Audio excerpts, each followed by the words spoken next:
来看又有囡仔放虐待的事件，新竹市有家长指控讲有幼儿园唔拿违法以补习班的名义经营，老师佮甲囡仔拍甲规身躯拢是伤。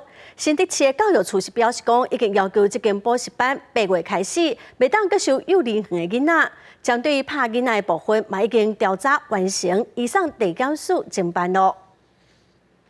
妈妈很自责，没有好保护你。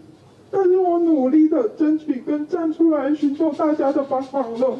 讲到伤心的所在，被害幼儿家长情绪失控，亚出新竹市某私立幼儿园，以另外设补习班的方式违法经营幼儿照顾业务，佮疑似涉及幼儿性暴力事件。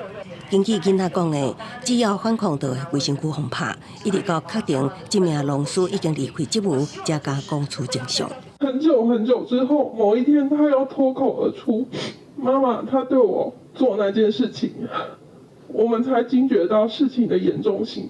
他直接用他的肢体语言来表达。我们当下，被害幼儿家长控诉，自头到尾拢认为，予囡仔读的是幼儿园。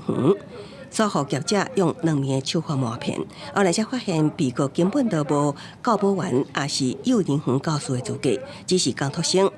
专告中指出，台湾定传出违法经营幼儿园的案例，业者会以 A 名称立案补习班，佮以同款的 A 名称立案幼儿园，而且地址都设伫同一个所在，还是隔壁，互家长不未清楚。政府应该赶快去紧急的去彻查，是不是有这种名称很近？ 位置又很近的，列为高风险的关怀。我们全国有17747家补习班，但各县市政府负责补习班业务的总人数只有52个人，每一个人平均要稽查340家的补习班。立委呼吁应该加强地方政府对第2期补习班的稽查力度甲能力。新竹市府教育处表示，这间补习班学前部分已经处分8月起停止招生，佮依法裁罚10万，同时协助幼儿安置到其他的合法幼儿园。针对疑似涉及幼儿性暴力部分，教育处成立调查小组厘清真相，绝对袂轻放。这个案已经完成初步资料调查，佮已经进入司法程序，由新竹地检署指挥侦办中。记者综合报道。